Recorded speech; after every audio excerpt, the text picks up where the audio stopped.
जानो हागौ बिटिआरआव डाक्टार आरो देहा फाहामसालिनि गोनांथि जानाय नंला। डाक्टारनि हेफाजाब लायालासिनो अन्थाइनि दै लोंनानै गोबां बेमार आजार हामनायखौ फोरमायदों माखासे सुबुंफोरा।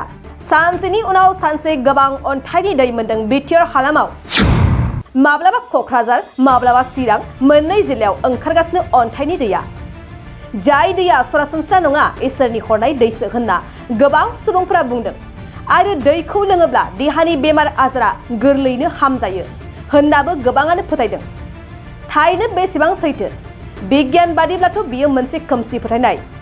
नाथाय गोबां सुबुङारि बेखौ माबादि फोरमान मोननानै नंगौ होनना फोथायदों। चिरां जिल्ला खुंग्रिं ओनसोलनि दावराय गाबनाय गामिनि गंसे नखरनिफ्राय मानेक अन्थाइनि दै हरनाय जायो। जाय दैजों देहानि बेमार आजारा फाहामजायो होनना गोबाङानो फोरमायदों।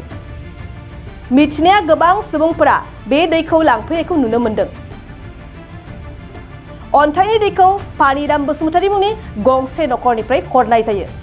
बे अन्थाइनि दैखौ लांनो थाखाय 9395306409 जानबुं अनजिमायाव जगाजग खालामहरनो हागोन होनना नखरनि बिगोमाफोरा खावलायदों। आच्छा, बे मालखौ जोङो बारा गोबाव जायाखै दिरुननाया। माने बे दैनि बुस्थुमोन माखासेया। दै सायावनो फांसे दंफां दङमोन। बेवहाय रज'नानै दंमोन आरो बे मुलिया।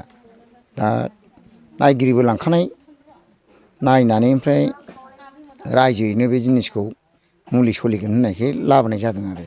दा बे मुलिया माने दिनाव दिन सोलायो, दस्रा दस्रा महर लायो।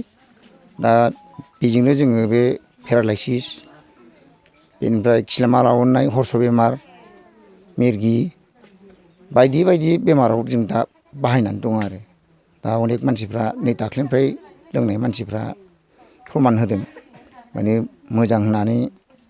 दा बुंनायखाय आरो देबथाफ्राबो गले गले बुंबाय बेखौ इउटुबाव होदो होननानै, माबा मोनसे खालामनो हागौ गिदिर गोलावफ्रा खोनाहैयोबा होननानै। दा बेखौ जों मावनाय जादों आरो। दा आंनि बुंनांगौआ बेनो आरो। बबेनिफ्राय फैदों नोंथां? आङो बै नंथु सालबारि ब्रेकेट मुराफारा पस्ट अफिस थुक्राझार PS रुनिकाटा। ओमफ्राय नोंहा मा जादोंमोन? आंहा दा बेबायदिनो जिउआव गोबां जेंनायाव गोलैदोंमोन आरो। आंनि जिउआव माखासे जायगाफोराव बिदिनो डाक्टार अजाफोरनाव आङो नायजादोंमोन, हायाखै। दा आङो बेयाव फैनानै दा आं हामबाय आरो दा मोजांनिफ्राय मोजांसिनाव जाबोगासिनो दङ। दा बेहाय खनबेसे जाखो नों फैनाया? आङो फैनायाथ' एसे गोबावानो जाबाय। दा बिदिनो आस्थे आस्थे दिनै एसे गाबोन एसे हामलांबाय आरो। सिगां माबायदि अबस्थामोन? सिगां आंनि अबस्थायाथ' बिराद गाज्रियाव दङमोन। दा बाव फैनानै आङो हामबायानो जाबाय आरो। मा जादोंमोन जेनेबा सिगां? दा जानाया बिदिनो डक्टरनाव थांबाबो मोजां क्लियार बुंहरनो हाया आरो माखासे अजाफोरनाव थांबाबो जेबो मोना। दा बेयाव फैनानै आङो बिदिनो माखासे सान्थि सुन्थिनि गेजेरजों, जारिजानायनि गेजेरजों, दा बे हरनाय मुलिनि गेजेरजों दा एसे मोजाङाव फैबाय आरो। खुलुमबाय। बे गामिनि मुङा जाहैबाय दावराय गाबनाय, पस्ट अफिस खुंग्रिं आरो थाना रुनिकाटा, जिल्ला चिरां। दा आंनि मुङा मुस्रि पानिराम बसुमतारी। दिनै नोंथांमोननि बे चेनेलखौ लिंहरनायनि खारना जाहैबाय जे जोंनि नैबे दावराय गाबनाय गामिनि श्री रमन गथि, बेयो सासे नायखांगिरि। दा बेनि माखासे इसोरनि माखासे बायख्ख'आव बा माखासे थिननायाव जोङो माने हदाय जोंनि बे गामिनि रायजो राजायानो बै सिखोनाजार हाग्रामायाव थानाय आइ बाहान्दार, अर्थात माने बेखौनो आलायखुंग्रिबो होनो।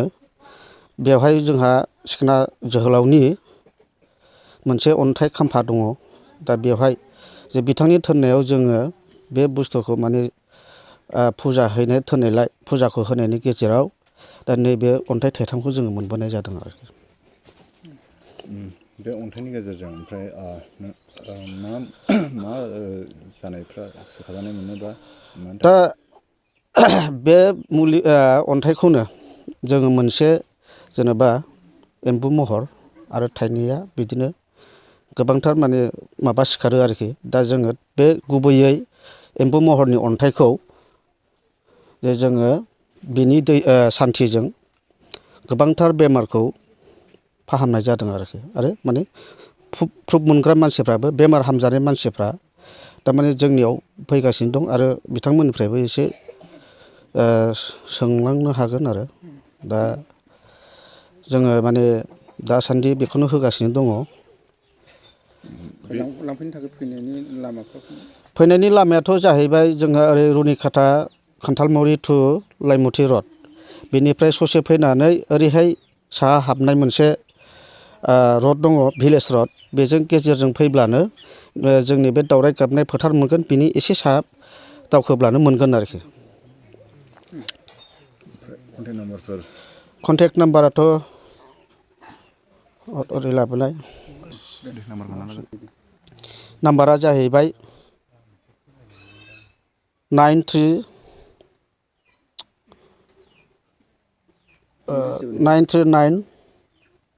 530 6409 माब्ला होनाय जायो दिना? बेखौ जोङो कन्टिनिउ माने दैलिक होनाय जायो आरोखि जाय बिथांमोना फैया मानो जोङो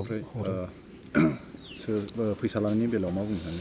फैसा लानायाथ' जोङो माने फिक्स माबा गैया ओरैनो दया धर्म हिसाबै जुदि बे हरगासेयाव जोङो 100 थाखा 100 थाइसे बिदि होलाङोबा जों बेखौ लाखियो आरोखि खिन्थु दाबि दावहानि बाथ्रा गैया आरो फिक्स रेटनि माबा गैया। सोरबा गैथारिफोरनि थाखाय गैथाराबाबोथ' गय जरासे बा थाखा जरा होनानैबाबो जों हरगोन आरोखि बे बुस्थुखौ बेमार आजारफ्राल' हामथों होननानै बे बुस्थुखौ बिदिनो इसोरनि बिथोन बा इसोरनि बायख्य बादियै माने जों बेखौ हरनाय जायो आरोखि।